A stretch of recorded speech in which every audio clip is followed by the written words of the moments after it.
Greetings, greetings, greetings. Welcome to So Much to Talk About. My name is Nabaté Isles, and it's always a pleasure to share facts and viewpoints on the world of sports. And this week is no different, and I have a tremendous guest that I'm going to be featuring.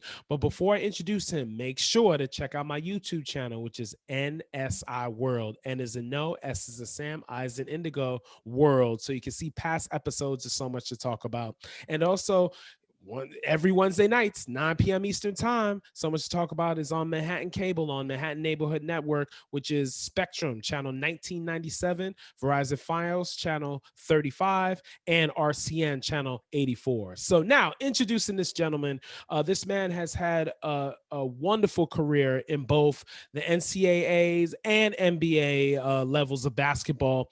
He has been a coach for the University of Wisconsin, a head coach. He also was a head coach for the New York Knickerbockers, leading them to a first-round series win over the hallowed Boston Celtics in the 1989-90 season. And he was also assistant mentee of the great Rick Pitino, Hall of Fame coach.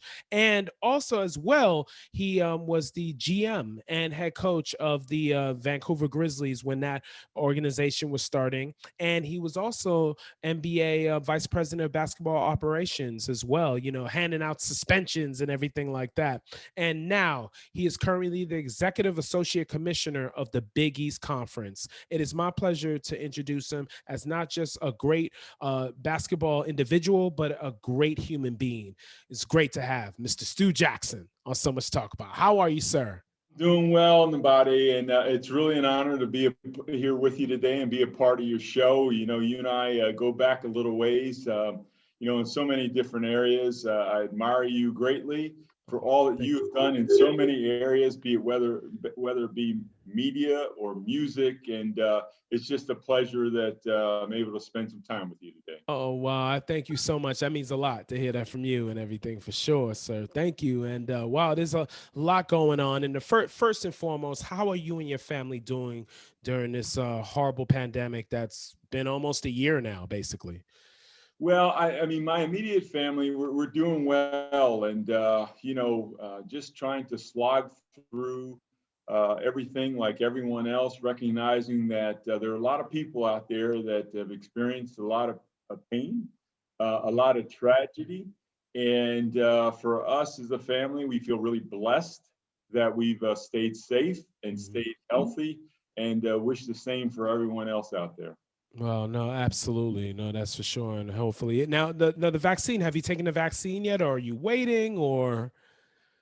Well, I haven't as of yet. I've signed up. I had a little bit of an incident the last weekend that I felt really old in the body. You know, I got a text from the city because I was eligible because I'm 65 now. Wow, yes, and which you don't look at. I mean, wow, you know, you got to tell me what potion you have or what vitamins you're taking, you know? Yeah, I wish I had some secret. It's just genetic, man. But so they said I'm eligible to sign up, but I haven't been able to receive the vaccine just yet. Okay, wow. Well, yeah, definitely. That's something that hopefully everyone can be able to have access to by the fall, at least, especially as the weather gets warmer. That can help too, you know, for sure. But wow, there's a lot to talk about, sir. We're going to talk about some NBA, talk about some NCAA, especially the Big East. But first question, I mean, with the NBA, the story, pretty much the biggest story has been the Brooklyn Nets, you know, with Kevin Durant's return. You know, Durantula has been incredible, averaging over 30 a game, coming back from Achilles injury, in which he was out for 18 months. And then Kyrie Irving, that controversy with him missing games and everything, not communicating with his team. But it seems like everything is good. And I hope Kyrie is okay. I hope all his personal things are settled. But James Harden, trading for James Harden. Now, I want to ask you this question.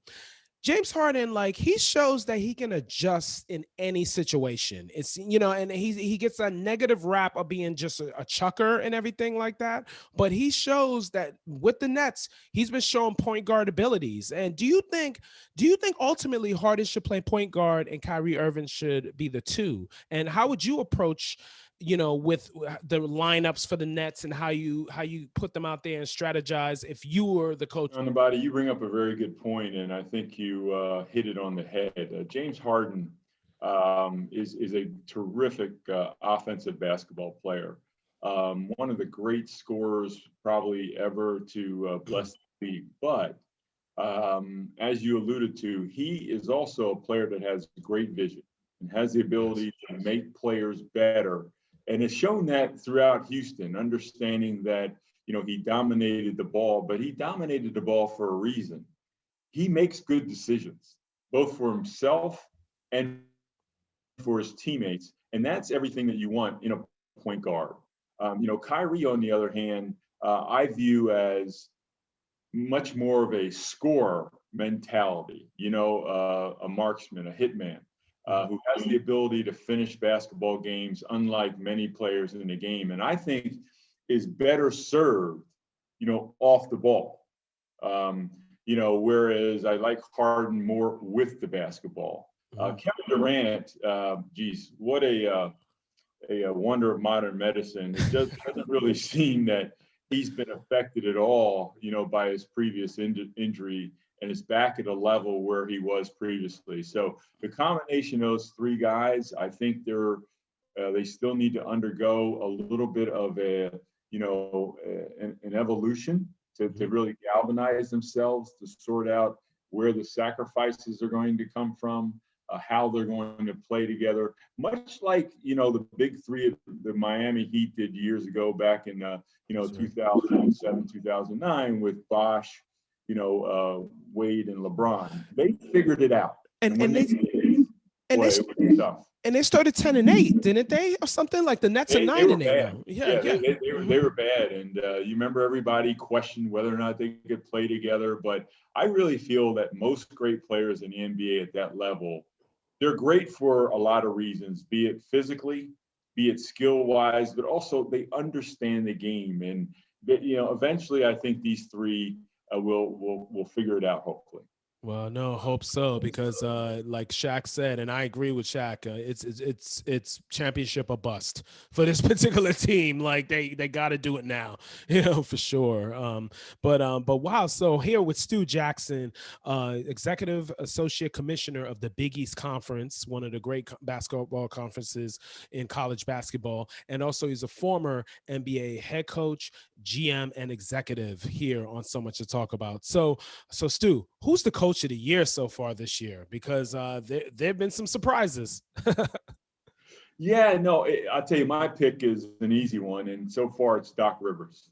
Only because he's been able to, in a very short amount of time, not only change the culture of the Sixers, but he's also seemingly beginning to hold players accountable, especially defensively, at a level we haven't seen out of the Sixers. Mm-hmm. And we all know that, the Sixers personnel, and I'm talking about Harris, Simmons, and Embiid, you could make a reasonable argument that they don't necessarily fit together.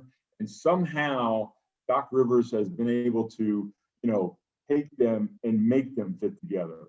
And, I think Embiid is playing at a different level, but the club defensively is much improved. And for those reasons, I think he's the early on coach of the year after 15-16 games. Wow. And what's your take on Utah and how they look? They're on the top of the Western Conference, and they're interesting. They're interesting down the stretch. Yeah, Utah, has always been, a team that has been very defensive oriented. Mm-hmm. And that hasn't changed. I mean, right now, their defensive rating ranks in the top 5 in the NBA. But the biggest improvement that I've seen is them as a team offensively. Mm-hmm. I think Mitchell continues to play at a high level. They've always been a very unselfish team. And now, all of a sudden, they're a team that has been together for a while.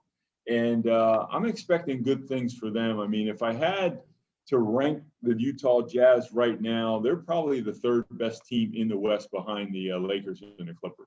Mm-hmm. Yeah, I see that for sure. I see that for sure. Here with Stu Jackson on So Much to Talk About, Executive Associate Commissioner of the Big East. And also he does some analyst work with NBA TV as well. You know, I got to mention that because I love your work on NBA TV for sure. And also he's former NBA GM, coach, as well as executive. So Stu, which team is pleasantly surprising you so far this year? I mentioned one off the top of the top, and then, it would be the Sixers. I think that, if I had to look at another surprise, it's probably, Utah, I would throw into that mix. But past that, there haven't been any sort of good surprises. If I had to pick a bad surprise, right now, I thought the Pelicans would be a little bit better than they are at this point in the season. And maybe they're just trying to get themselves together. The other surprise is Toronto's not playing as well as I expect them to. I think Pascal Siakam has maybe fallen off just a little bit. Mm-hmm. But, the other team, just thinking about it, Golden State. They're playing 500 basketball without Klay Thompson. I think in large part to the fact that Draymond Green has come back, who I think has one of the best basketball IQs in the NBA among all players. Mm-hmm. Curry's at a level that he's basically, he's unguardable. Mm-hmm. And the young rookie Wiseman in the center is long, athletic, protects the rim, plays with a lot of energy. So all of a sudden, their three players are, playing at a level I didn't expect. So I guess if you really force me to come up with a surprise, it might be the Golden State Warriors. And it's just because they're playing 500 basketball, I didn't expect it. Wow. And wanted to ask you, what about the Cleveland Cavaliers with Colin Sexton? I mean, who would have thought that especially his jump shot, it usually takes a longer time for young guards to develop a jump shot, but in his third year, he's shooting 50%, over 40% from three. It's amazing, his maturation. Yeah, I'm happy for him, because you may remember, Nabaté, Colin Sexton took a little bit of criticism from people that we had confused with people that actually thought they knew something, early in his rookie year. And, knowing a little bit about Colin, and you may remember he played at Alabama, Mm-hmm. Played for the General there, That's right. Good old Avery. Yeah, Avery Johnson played for the General. And I just, reflect back and looking at him play now, reflect back on some things Avery said about him when he was a college player. And, he's a very smart young man, number one. Yeah, 4.0 at Alabama. Yeah, very smart guy. Very much of a winner, terrific work ethic, high energy guy, and really sort of a focused individual. Early on, he didn't play well. I think the toughest position in the NBA to learn and play is the point guard position. That's right. Call it what it was. He didn't play well. But I think what's happening now is all of those characteristics, all those positive characteristics that he's always had are coming to bear. And you're starting to see the emergence of a player that everyone expected when he came out of the University of Alabama. No doubt. And I got a funny story, real quick funny story to say with Colin Sexton. I interviewed him at the NBA rookie photo shoot, and I mentioned the name Latrell Sprewell, another Alabama guard, and their games are kind of similar. And I said, and he didn't know who Latrell Sprewell was. He didn't really, know. But I mentioned that, and then I saw him a month later at Summer League, and I said, "Oh, did you check out Sprewell?" And he was like, "Oh yeah, his game is like mine. He's tough. He was tough." And that showed that, wow, he took my advice to check him out, and he did, so that's really no, that's always surprising about that. I mean, just to consider this fact, you rookies in the NBA, like, they really never saw Michael Jordan play live. I mean, so I'm always amazed. We have to keep in mind, ourselves as sort of OGs, so to speak, that these young players, don't sort of, resonate with the players that we view as great players. No, absolutely. Wow. So, and Stu, now the Big East Conference, in which you're executive associate commissioner of, and tell the audience about the COVID-19 protocols, because it's affecting all the sports and especially college sports. So, talk about the protocols and how everything's going overall with the conference. Yeah, no, be happy to. It's an interesting time just in sports in general. And, for people like myself that are administrators and executives, both in college and the NBA, it's an interesting time. I mean, no one really signed up for trying to administer and manage a basketball season through a pandemic. Mm-hmm. And, I'm here to tell you that I probably know a little bit more about virus exposure and contacts and protocols and quarantines and isolations and tracing much more than I ever wanted to. Yeah. Nature of the beast if you expect to actually play games. And playing games we are in the Big East and around the country in college basketball. But I have to tell you, it's been really difficult because each day, and the NBA is going through this as well, each day you just don't know whether or not the games that you have that day on the board are actually going to get played, because you may wake up on a given morning and a positive test on one team knocks out two teams for that day and you're unable to play games, which then takes you to a place where you have to reschedule those games. And that's a problem in and of itself. But listen, our schools right now in the Big East, our 11 Big East schools are in a groove. They test regularly. They're taking every precaution that they can with respect to trying to manage the behavior of the players, which is difficult when you're 18 to 22 years old. Mm-hmm. But the players, to their credit, have really adhered to the protocols of quarantining themselves, distancing themselves. And up to this point, we've played 84% of our scheduled games, which is a little bit higher than the actual national average in college basketball. So we're hanging in there.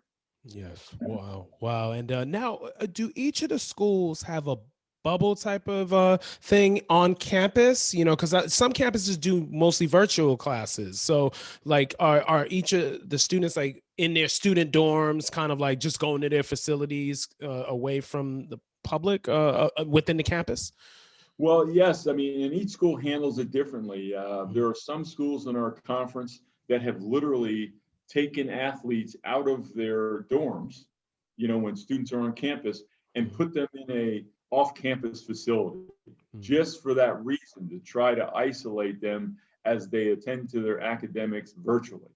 During the past, month plus, though, most of, the schools have not had any other students on campus and are able to house the athletes on campus because there just isn't the student population. That's about to change come here the end of January and early February. And that's going to be a real tenuous time for a lot of college, basketball teams when the regular students come back to campus, even at a reduced capacity. So there's a lot of factors. It's really floating, and you have to continue to adjust your protocols and your behavior as a student athlete and as a team. But again, all these factors will determine whether or not we're able to make it to the end in March and through the NCAA tournament. Right. And it's a good thing that the NCAA tournament is in one location, pretty much in Annapolis, I believe. Yeah, it's going to be in Annapolis. So, and so that's good. And how will that go? The NCAA, will it be in two different arenas? How will that?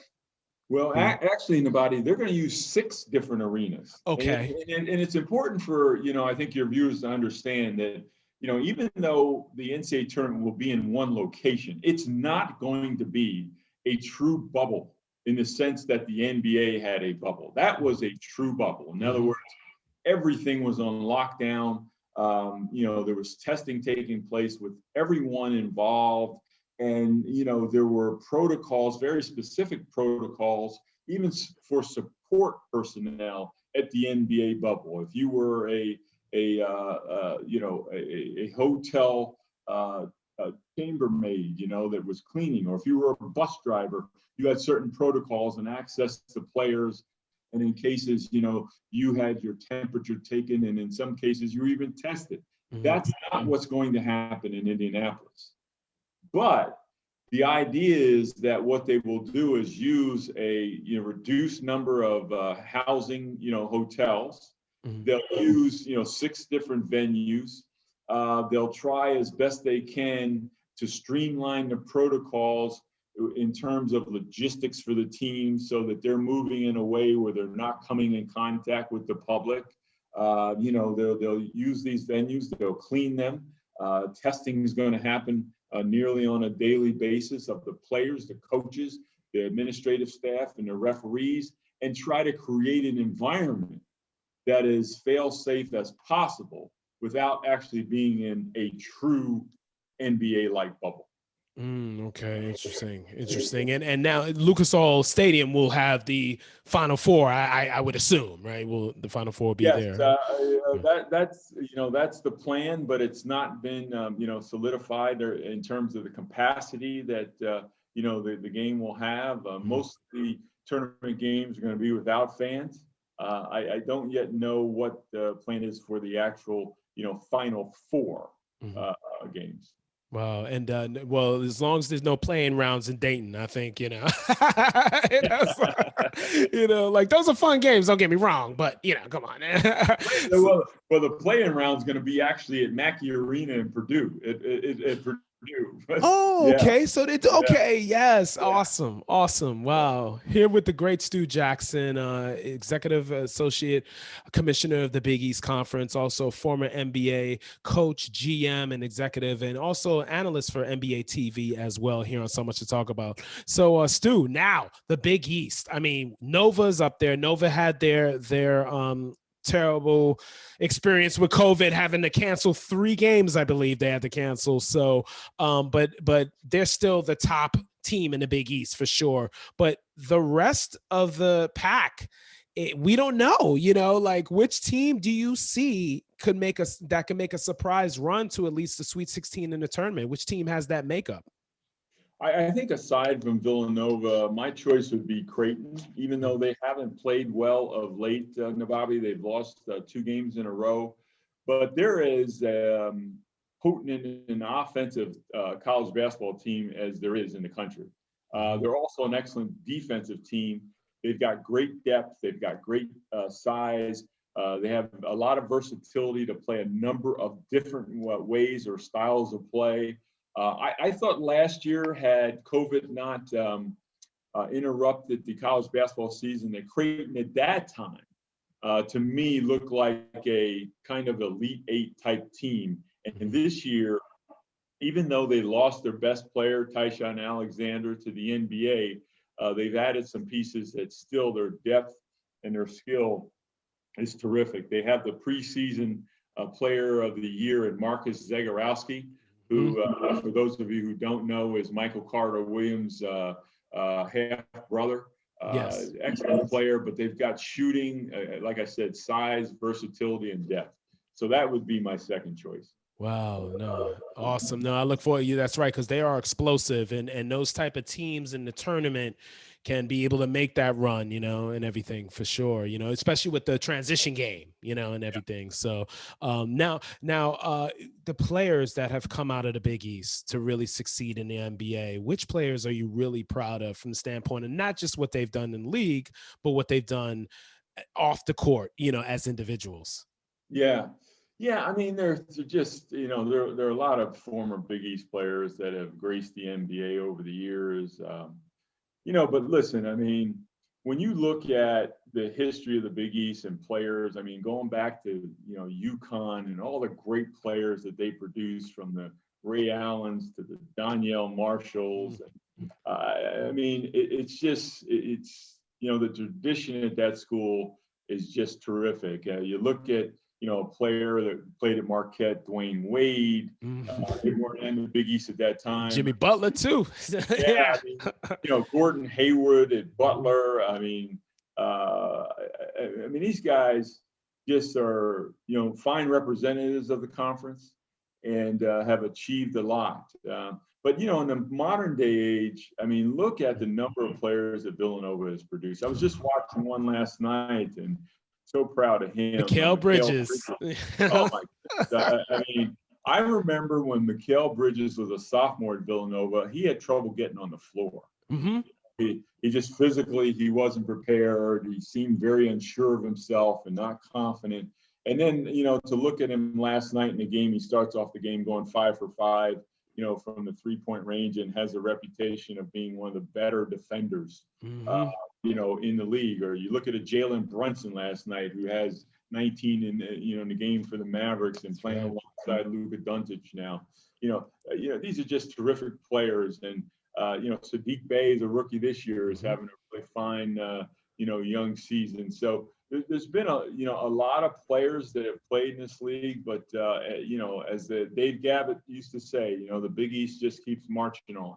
Mm-hmm, no doubt. And you've done a tremendous job, and as well as Val Ackerman, you both have done a wonderful job from the standpoint of keeping the Big East relevant, because the Big East, even after the split, no Syracuse, no Louisville, and UConn is back in the conference too, which is great. Now they're back, but they left at that time. All those teams left, but still the Big East, especially with Villanova winning 2 titles, and showing that the conference is on point. So yeah. No, you bring up a good point. I mean, there was some doubt as whether or not we would survive 7 years ago, with the departure of the football schools. Mm-hmm. And I think everybody maybe underestimated the actual brand of the Big East, that there are a lot of fans out there that still follow Big East basketball. And our coaches have done a great job of continuing to recruit and promote that brand. We have excellent coaches in this conference, and we've been able to survive and perform very well. Wow, no question. Wow. So now, Stu, I wanted to now ask you about Gonzaga. We're going outside of the Big East, and Gonzaga is very interesting with the NCAA tournament being canceled, obviously, because that's when COVID started to hit our communities and society in general. But Gonzaga, I wanted to ask you, they're undefeated. They're number 1 in the country. Mark Few is just, his legacy is great. But do you think there's pressure on Mark Few and Gonzaga to win it all, because they've never won it all, and especially after last year having the opportunity to do it and they didn't? Do you think there's more anxiety now with that program this year? Well, I'll tell you, if Mark Few is experiencing some anxiety, I'm here to tell you that he should calm himself down. I mean, they're as dominant a college basketball team as we've seen in recent history. And listen, I think a lot of Villanova, I think they've got a chance potentially to get to the Final Four. And you look at a team like Baylor, who I think is the second best team in the country. Yeah. But I don't know that there's anyone really capable of beating Gonzaga when they're playing their best basketball. I mean, for viewers out there that haven't seen them, sometimes you have to stay up really late to actually catch some of their games during the week. But they're worth their watch. Boy, they have great size and great shooting and, great leadership and size at all positions, the guards and the front court. So I'd be surprised if we didn't see them playing on the Monday night of the Final Four in a championship game. Yeah, that's right. Because they had that opportunity. They, fell short to North Carolina, unfortunately, and everything. But Few's heading towards the Hall of Fame. And I think he's obviously going to make it, but I think he's more of like a lock, immediate lock, if he's able to win that title for sure. And this year's the time. This is the time to do it. Yes. No question. Yes, sir. And now you've had a wonderful career. I mean, you've been at all levels, University of Wisconsin, coaching them to the NCAA tournament, and then the Knicks, coaching them to that playoff victory, that great Patrick Ewing shot fadeaway 3 from the corner, which was huge. And of course, with the Vancouver Grizzlies building that franchise from the ground up, you've been around basketball. Now, which players have you enjoyed coaching or mentoring or just working with, just dealing with? No, that's a fair question. And, I've been really blessed throughout my career to have a lot of help. And I think, but the one thing I take away from being in this great game is just the relationships that you form along the way. And, you mentioned people, players that you admire. And, I mean, there's just so many. I mean, starting early on, had the pleasure of being an assistant coach on a Final Four team at Providence. That's right. Under the great Rick Pitino. Yes, indeed. Yeah, yes, and his staff. And the great Billy Donovan, who's gone on to, accomplish many things in his own right. And more importantly than his accomplishments, just a great man. Yes. And worked so hard. Yeah, I feel fortunate in that regard. And then, going into the NBA, I have to tell you, just having the opportunity to coach Patrick Ewing and a chance to work with him today as a coach at Georgetown, you're never going to find a finer human being, hard worker, competitive person, while also being very compassionate and very people oriented. And, on that Knicks team, also one of my favorite players of all time is Charles Oakley. That's right. and Charles, just because, there are a lot of athletes and pundits out there to talk about the competitiveness and toughness of athletes. Charles Oakley really was. I mean, the guy came to work every single day, whether he was hurt or not, gave it his all. Competitive as hell, and was terrific in that way. And then I went to college then, to the University of Wisconsin, had the honor of coaching players like Michael Finley, on to a 12, 13-year-old year NBA career. Tracy Webster, who was my point guard, who I consider a true friend in this day and age. And then I coached a young man there that maybe some people haven't heard of, by the name of Rashard Griffin. Yes, center, big man. Yeah, we recruited him, Nabaté, out of Chicago. He was the number 1 ranked player in the country, and he chose Wisconsin over every other. He took a chance on us. He did. Right. He took a chance on us over every major program in the country, and had a very good career at Wisconsin. Played for over a decade in Europe, and then just recently, and I don't mean to go on. No, that's all right.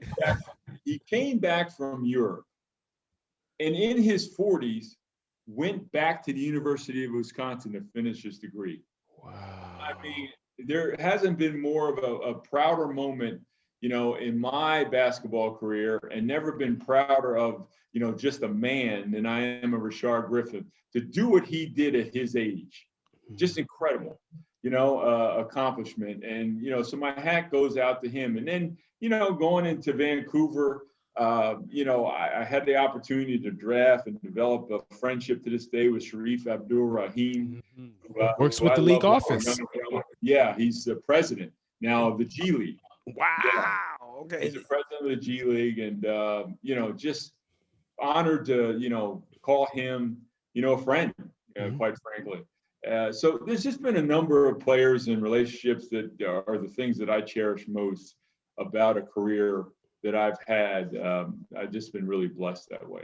And what a draft. What a draft. That 96 draft that Shareef Abdur-Rahim was a part of, for sure, with Allen Iverson, Ray Allen, Jermaine O'Neal, of course, Stephon Marbury, and of course, the late, great Kobe Bryant. And we're approaching a year later. I don't like to say anniversary for something so tragic, but it's a year later. And did you have any experiences with Kobe, any conversations or dealings with him? Yeah, I did. I mean, I didn't know Kobe. I always felt aligned with him in some way because, he's from the Philadelphia area. I'm from the Philadelphia area. Wow. But Kobe, just looking at him from afar, always admired the players refer to it as his Mamba mentality. That's not something that, he branded it later on, but it's something he always had, even as a young player. And, that sort of singleness of purpose and commitment to just improving yourself every day. But, Kobe, like a lot of great people in a lot of great fields. Boy, his singleness of purpose was really unmatched in terms of he wanted it the way he wanted it. He was going to enforce his will, even if it meant forcing that will on teammates on the way to a championship. And those characteristics, and Michael Jordan had that in a different sort of style, but those characteristics are uncommon, and not all of us have them. And that's, I think, what I admired most about Kobe Bryant. Wow, no doubt. Kobe Bean Bryant for sure. Yeah, will be missed as of course. And now, last question for you before I let you go. Now, speaking of Philadelphia, I remember we talk about McCoy Tyner, and God rest his soul. He left us within the last year or two. And now, tell us what's on your playlist. Who you listening to? Are you listening to some McCoy now, or some other pianists, or other great musicians? Yeah, it's funny. Because you and I have talked about this now. I've been in a little bit of a, I love McCoy Tyner. I mean, I got the opportunity to see him live probably 5 separate times, and just when I would see him perform live, he mesmerized me. Just his presence, at a keyboard, it was just mesmerizing. But lately, I've been listening to a lot of Thelonious Monk. Yes. Really have, my staple without question is John Coltrane. Though that's my staple. Yes, indeed. He would be one. 1A would be Miles Davis. But lately, I've been listening to a lot of Nina Simone. I don't know why. Maybe because I have a granddaughter named Simone. Whatever. Wow. So. Yeah, but a lot of different things on my playlist. To me, jazz music is like a refuge for me. There are all these psychologists that really believe that if you want to calm yourself, surround yourself with a calm environment. And for me, jazz music does that for me. Wow. And that's all I need, just me and the music. I admire somebody like yourself that can actually play and perform. And it's like, that would be my dream, but I can't carry a note in a paper bag. So, so I rely on others like yourself, to give me that calm existence. But I gotta tell you, Stu, it's about experience. Like, you listen to the music. So if you get like lessons, like piano lessons, guitar lessons, something like that, since you have that music in your ear, the more if you start to play an instrument, the more you do it, the more you can start to imitate and mimic what you hear. And then that gives you that sense of musicality, for sure. I appreciate that motivation. It's a struggle. It's a struggle for me. Nabaté, I mean, I know you've probably, been in music since you were young. My music career got derailed in the 4th grade. You know how they used to bring me into elementary school and they would test you for tone? Yeah.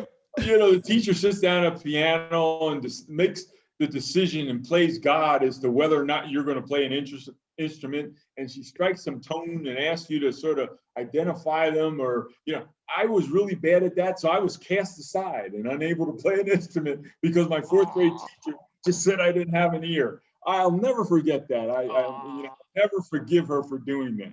Oh, wow. I know I was destined to be a jazz musician. Oh, wow. But let me tell you, but you have an appreciation and the music. So that's, hey, that counts, and you help motivate people like myself and other musicians with your passion for the music, because we just need more people like you, like in the music for sure, definitely. And speaking of Simone, there's a beautiful piece by Frank Foster, the great jazz saxophonist and longtime leader of the Count Basie big band.